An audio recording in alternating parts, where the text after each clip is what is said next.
नमस्कार, एमपी अब तक आप देख रहे हैं और आपके साथ मैं हूं पुनीत। चलिए खबरों की करेंगे शुरुआत और सबसे पहले राजधानी से बड़ी खबर की करेंगे बात। भोपाल से बड़ी खबर यह है कि गौ तस्करों के अवैध घरों पर बुलडोजर चलाने की कार्रवाई की गई है। गांधीनगर स्थित घर में यह कार्रवाई अंजाम दी गई है। मामले में एहसान इरफान जावेद गिरफ्तार हुआ है। गोकशी के आरोप हैं इन पर। बीजेपी विधायक रामेश्वर शर्मा के निर्देश के बाद यह एक्शन हुआ है। भोपाल में गो तस्कर पर यह एक्शन लिया गया। अवैध मकान पर बुलडोजर चला। इरफान जावेद गिरफ्तार हो चुका है। भोपाल से राजधानी से इस वक्त की बड़ी खबर बता रहे हैं। गो तस्करों के खिलाफ कार्रवाई की गई है, बुलडोजर चलाया गया है, एक्शन लिया गया है और मकान जो अवैध रूप से तैयार किया गया था उसे इस तरीके से जमींदोज कर दिया गया। गांधीनगर स्थित यह मकान था जिस पर यह बुलडोजर चलाकर इसको मिट्टी में मिला दिया गया।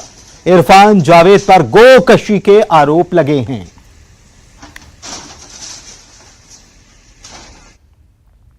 और इधर भागेश्वर धाम के पीठाधीश्वर धीरेन्द्र शास्त्री के भाई का एक वीडियो और सामने आ गया। इसमें यह शालिग्राम हाथ में रिवॉल्वर लिए हुए नजर आ रहा है। गर्ग है इसका नाम, शालिग्राम गर्ग इसका नाम है और यह हाथ में इसके रिवॉल्वर और कट्टा नजर आ रहा है। और शालिग्राम गर्ग के खिलाफ पुलिस ने एफआईआर दर्ज कर ली है। और आइए अब हम आपको दो वीडियो दिखाते हैं। एक बार फिर से हमने जब कहा तो इसके पहले भी यह तस्वीर सामने आई थी। देखिए, ये दो तस्वीरें, अलग अलग तस्वीरें आपको बता रहे हैं। पहले का वीडियो और नया वीडियो दोनों आप देख लीजिए। इसमें धीरेन्द्र शास्त्री का ये भाई है और इसका नाम है शालिग्राम गर्ग और ये दादागिरी दिखा रहा है। पहली तस्वीर में आज मिला हुआ नया वीडियो, जबकि दूसरी तस्वीर में पुराना वीडियो। इसके आधार पर शालिग्राम के खिलाफ थाने में मामला भी दर्ज किया जा चुका है। इधर उज्जैन में राम कथा के लिए पहुंचे कवि कुमार विश्वास ने आरएसएस को अनपढ़ और वामपंथियों को कुपढ़ कह डाला।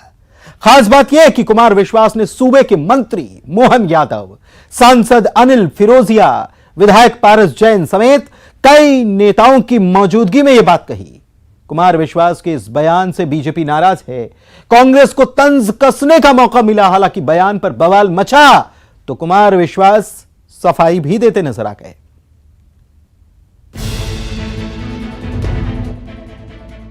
कवि कुमार विश्वास ने अपने उस बयान पर सफाई दी है जिसमें उन्होंने संघ को अनपढ़ और वामपंथियों को कुपढ़ कह डाला था। उज्जैन में रामकथा के लिए कुमार विश्वास ने संघ और वामपंथियों को लेकर बयान दिया था। विश्वास के बयान पर बीजेपी ने काफी नाराजगी जताई थी, जिसके बाद अब उन्होंने उस पर सफाई पेश की है। सिर्फ इतनी सी बात मैंने ये कही और इसे कुछ विघ्न संतोषियों ने इसे ज्यादा फैला दिया। आज मुझे कुछ समाचार मिले कि कुछ मित्रों ने कहा कि हम इस कथा को भंग करेंगे। तो भाई, आप ध्यान रखिएगा कि राम की कथा कौन भंग करते हैं, ये भी ध्यान रखिएगा। और मैं उज्जैनस्थ अपने सभी मित्रों से अनुरोध करता हूं कि वहां पर पहुंचें और मैं जो बोल रहा हूं उसका अर्थ आप उस तरह से लगाएं जो मैं बोल रहा हूं। जाहिर है बीजेपी को कवि कुमार विश्वास का यह बयान पसंद नहीं आया। पार्टी के नेता आग बबूला हैं। सोशल मीडिया पर भी बीजेपी नेताओं का गुस्सा कुमार विश्वास के खिलाफ फूट रहा है। ये प्रमाण पत्र बांट रहे। अरे भाई, आपके प्रमाण पत्र की किसी की आवश्यकता नहीं है। आप अपना प्रमाण पत्र अपने पास रखो। आप उज्जैन में आए हैं, उज्जैन के हिसाब से मर्यादित आचरण करिए, मर्यादा में रामकथा करिए। रामकथा के लिए उज्जैन पहुंचे कुमार विश्वास को बीजेपी ये याद दिला रही है कि अयोध्या में राम मंदिर निर्माण में संघ की अहम भूमिका रही है। देखिए, जिस राम कथा को करने के लिए कुमार विश्वास पहुंचे थे, उन राम को वापस से भव्य और दिव्य रूप में जो है भव्य मंदिर के तौर पर अयोध्या में स्थापित करने के लिए अगर किसी ने सबसे बड़ी लड़ाई लड़ी है, लगातार संघर्ष किया है, तो वो राष्ट्रीय स्वयंसेवक संघ के स्वयंसेवक हैं। उधर बीजेपी और कवि कुमार विश्वास के इस विवाद में तंज कसने का मौका कांग्रेस को मिला। संघ की शिक्षा दीक्षा पर समय समय पर कई विद्वान सवाल उठाते रहते हैं, तो कुमार विश्वास ने भी उठा दिए। संघ को इस बात की सफाई देना चाहिए कि उनको वो पढ़े लिखे हैं। दरअसल उज्जैन में इन दिनों विक्रमोत्सव चल रहा है। महाशिवरात्रि के दिन मुख्यमंत्री शिवराज सिंह चौहान ने खुद इसका शुभारंभ किया था। इसमें हर दिन अलग अलग कार्यक्रम हो रहे हैं। इसी सिलसिले में कवि कुमार विश्वास भी राम कथा के लिए पहुंचे हैं।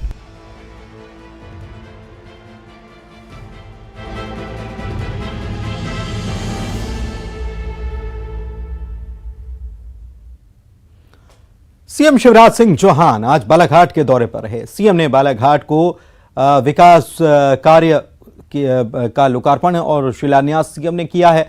जिले के सबसे बड़ी माइक्रो पाइप सिंचाई परियोजना का भूमि पूजन किया है। सिंचाई परियोजना से 55 गांव के 12,000 किसानों को फायदा मिलेगा। सीएम ने 678 करोड़ के विकास कार्यों का शिलान्यास और लोकार्पण किया और पुलिस लाइन में आयोजित कार्यक्रम के दौरान 55 जवानों को सम्मानित किया और उन्हें आउट ऑफ टर्न प्रमोशन दिया गया। जवानों को बधाई दी। इस मौके पर मुख्यमंत्री ने कहा कि 31 मार्च के बाद प्रदेश में अहाते बंद हो जाएंगे। साथ ही उन्होंने कमलनाथ पर निशाना भी साधा।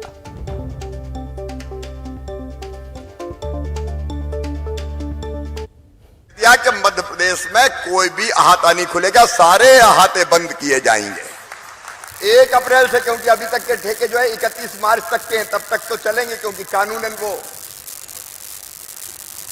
लेकिन 31 मार्च के बाद मध्य प्रदेश की धरती पर कोई अहाता नहीं होगा। कमलनाथ, आपको शर्म नहीं आई? आपने बहनों के पैसे बंद कर दिए थे जब आपकी सरकार आई। 1000 रुपया देना बंद कर दिए थे कमलनाथ जी। तीर्थ दर्शन योजना बंद कर दी थी। मुख्यमंत्री कन्या विवाह योजना के पैसा नहीं दिए, 51,000 के धेला नहीं दिया। संबल योजना बंद कर दी। जितनी योजना मैंने चलाई थी मेरे बहनों और भाइयों, कांग्रेस और कमलनाथ ने एक एक करके सब बंद कर दी। एक ही काम था उनका, मध्य प्रदेश को लूट का अड्डा बना दो, लूटो। इसके अलावा कोई दूसरा काम नहीं था। मैं वीरता का सम्मान करने आया हूं, मैं वीरों की पूजा करने आया हूं, क्योंकि वीरता का सम्मान अगर नहीं हुआ तो वीरता बांझ हो जाएगी। इसलिए आपका हृदय से अभिनंदन करता हूं, केवल अपनी ओर से नहीं, मध्य प्रदेश की 8.5 करोड़ जनता की ओर से आपको सल्यूट। हमें आप पे गर्व है। इधर सीएम सिवनी के लखनादौन भी गए। उन्होंने सिवनी, जबलपुर, बालाघाट, छिंदवाड़ा जिले के 13 वन मंडलों के प्राथमिक लघु वनोपज सहकारी समिति के तेंदुपत्ता संग्राहकों को 78 करोड़ रुपए की बोनस राशि बांटी और कई विकास कार्यों का लोकार्पण शिलान्यास किया। कार्यक्रम में लघु वनोपज संघ की बनाई हुई महुआ प्राश की भी लॉन्चिंग की गई। मुख्यमंत्री ने लाडली बहना योजना को जोर देने की बात। मेरी बहनें इकट्ठी होंगी। स्वागत इस समय 5 मार्च के दिन एक महिला सम्मेलन भोपाल में होगा। यहाँ कलेक्टर कमिश्नर बैठे होंगे, यहाँ जिले में भी तैयारी कर ले। उसी दिन हर पंचायत में और हर वार्ड में मेरी बहनें इकट्ठी होंगी। मैं भोपाल से बोल के पहला फॉर्म जारी करूंगा, आवेदन 5 मार्च को आवेदन जारी होगा। उसको भरना और भरने के लिए कहीं नहीं जाना, कहीं भटकना नहीं कि जिले में चलो कि तहसील में, कोई चक्कर नहीं लगेंगे। आपके गांव में शिविर लगाया जाएगा, आपके वार्ड में शिविर लगाया जाएगा। इधर पूर्व सीएम कमलनाथ जो है, उन्होंने प्रदेश की नई शराब नीति को लेकर सरकार पर निशाना साधा है। पीसीसी चीफ ने नीति को लेकर तंज कसा और कहा कि मध्य प्रदेश मदिरा प्रदेश बन चुका है, क्या प्रदेश में शराबबंदी होनी चाहिए। इस पर कमलनाथ ने कहा कि जब कांग्रेस की सरकार राज्य में बनेगी तब तय होगा कि शराबबंदी होगी कि नहीं होगी। अभी वो नहीं बता रहे हैं, सरकार बनने पर वो तय करेंगे कि होगी कि नहीं। प्रदेश के मुख्यमंत्री शिवराज सिंह चौहान ने कमलनाथ पर पलटवार किया और कहा कि कमलनाथ झूठे हैं और उनका वचन पत्र भी झूठा है। दरअसल कमलनाथ ने कहा था कि राज्य में कांग्रेस की सरकार बनने पर तय करेंगे शराबबंदी करनी है या नहीं।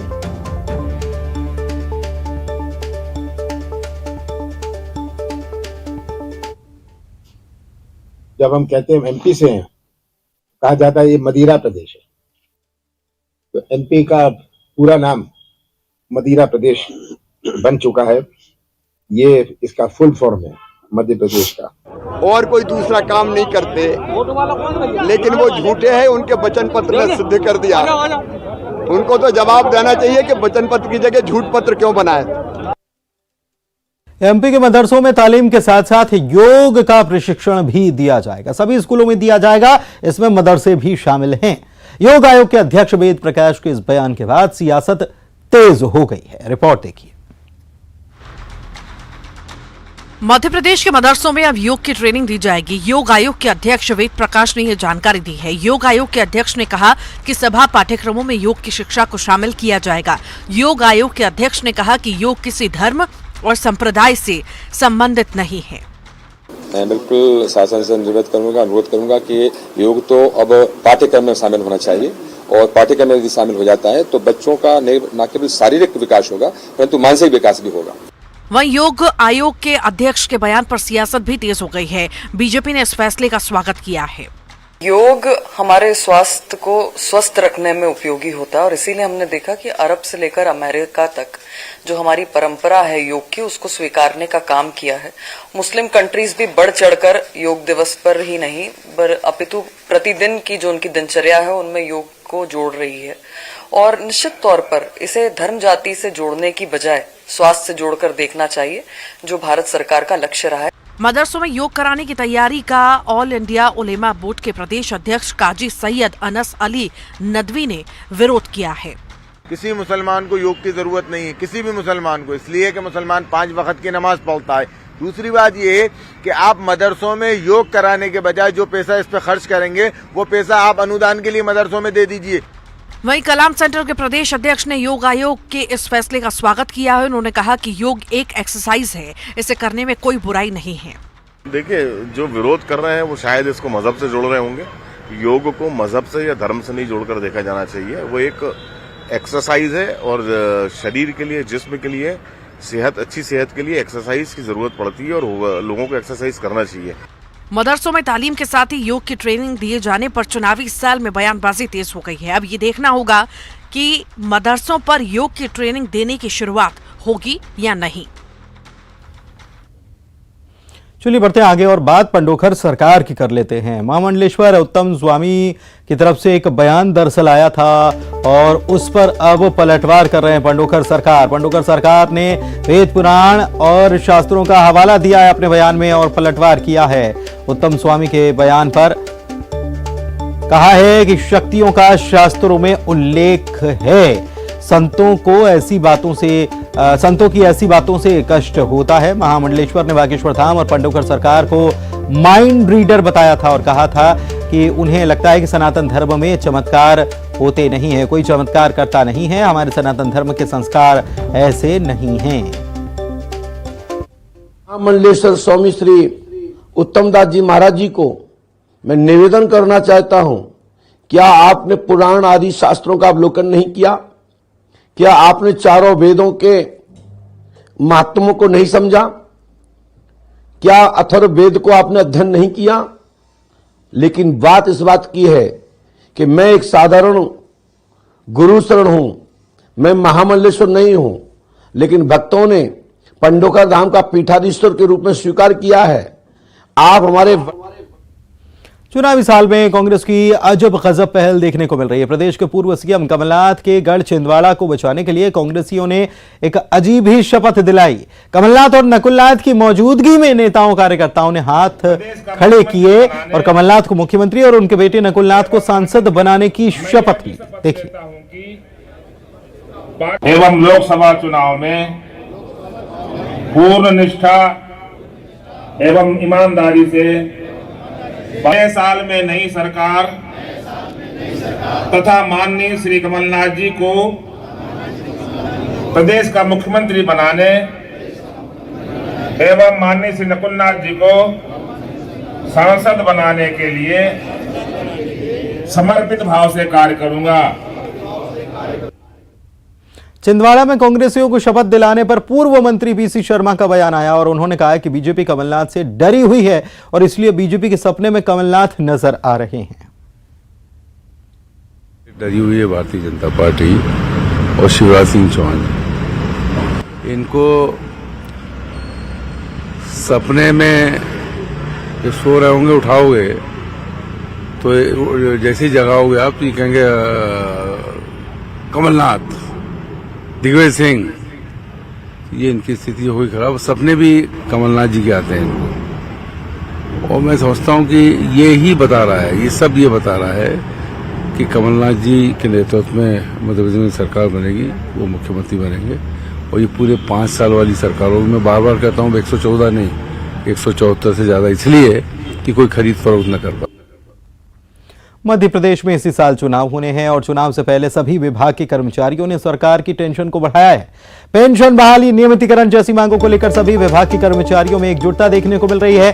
लगातार हड़ताल और आंदोलन कर सरकार पर दबाव बनाने की कोशिश चल रही है। उनकी शिक्षा, स्वास्थ्य, सहकारिता विभाग समेत अन्य विभागों के दैनिक वेतन भोगी कर्मचारी अपने नियमितीकरण की मांग को लेकर लगातार आवाज अपनी बुलंद कर रही है।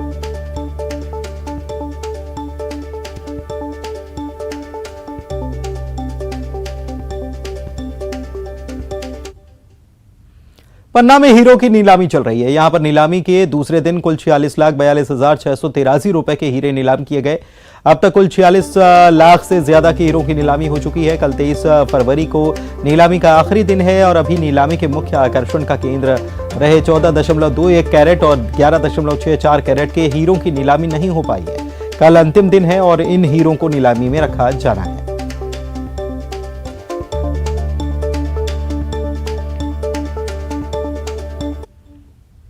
उमरिया में आराम फरमाते हुए बाघ का एक वीडियो वायरल हुआ है। पर्यटकों ने यह तस्वीर कैमरे में कैद कर ली है। तस्वीर आपको दिखाते हैं।